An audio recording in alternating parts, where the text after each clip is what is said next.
Забравен апостол се ражда за нов живот в най-новата книга на писателят и краеведът Георги Янев. Документалната повест "Полъх на Тракия" разказва за живота и делото на един от големите български революционери и герой от Ботевата чета Сава Катрафилов, роден в китния възрожденски град Елена. Книгата бе представена на бургаската публика в една от залите на Морското казино в града. Първият полъх за свободата го поднася Сава Катрафил. Той е бил учител в 1870 година и той организира нещата, той прави революционен комитет. Левски по негово време идва в Мишлери, прави комитет, свързват се и след това, за да каже Левски за него, че Сава Катрафилов беше второто миткало за мен, а Ботев да се изрази, Сава Катрафилов беше дясната ми ръка. Мисля, че това повече какво да каже. Авторът на книгата разказва, че написването на повестта му е отнело само 2 месеца.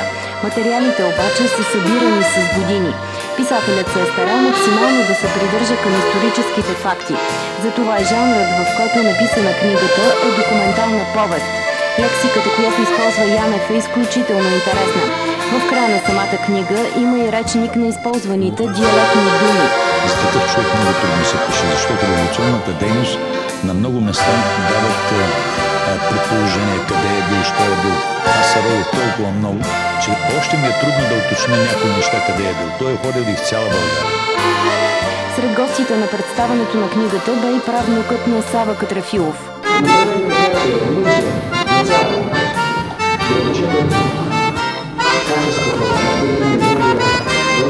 Георги Янев е автор на книгите "Раздухани въглени", посветена на Априлското въстание, историческият очерк на Ричлери в историята и в мен и "Един корен, два върха".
Приятели сме, стари приятели.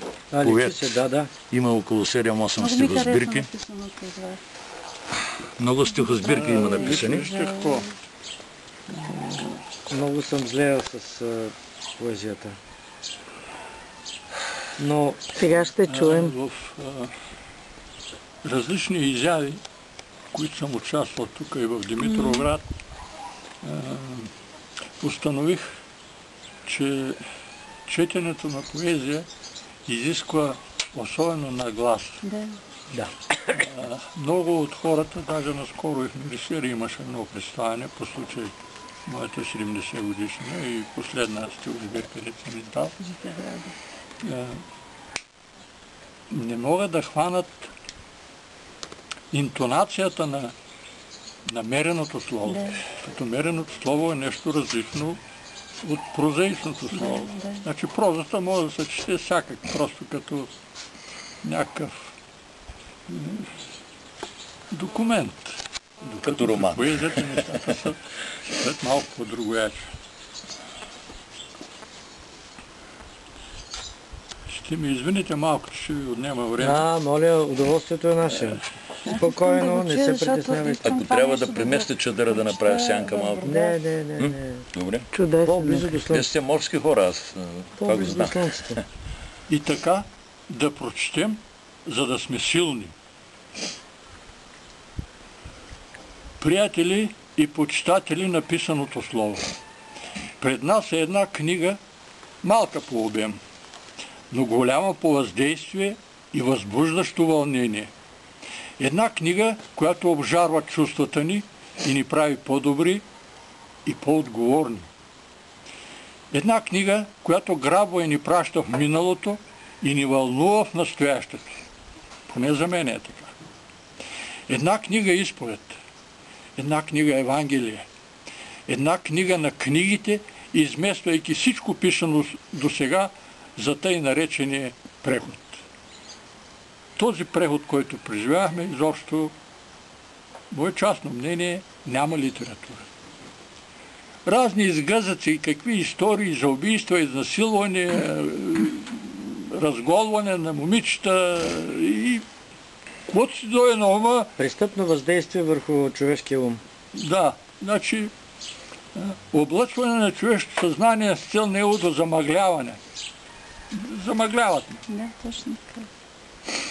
Една книга на духа, душевността и патриотизма. Една книга за българщината, без която България безсрамно обеднява. Това е така. В заглавието четем, че Полъх над Тракия е документална повест. Това е така и не е така. Като конструкция тя е един малък роман, наситен с драматизъм и внезапни обрати.